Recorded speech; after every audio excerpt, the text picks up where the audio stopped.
হ্যাঁ, ইসলামের বিশ্বাস অনুযায়ী আল্লাহ আপনার মনের কথাও জানেন এবং আপনার দোয়াও শোনেন।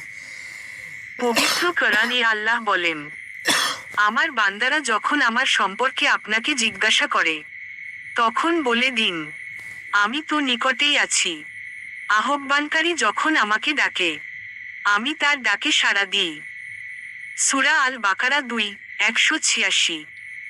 আরও বলা হয়েছে যে আল্লাহ মানুষের অন্তরের গোপন কথাও জানেন। আচ্ছা। তাই আপনি যদি মনে মনে আল্লাহকে ডাকেন, আন্তরিকভাবে দোয়া করেন, তাও আল্লাহ জানেন ও শোনেন। তবে কখন, কিভাবে এবং কোন দোয়ার জবাব দেবেন, তা তার অসীম হিকমতের ওপর নির্ভর করে। আল্লাহ আপনার দোয়া কবুল করুন এবং আপনাকে নেক পথে রাখুন। আমিন।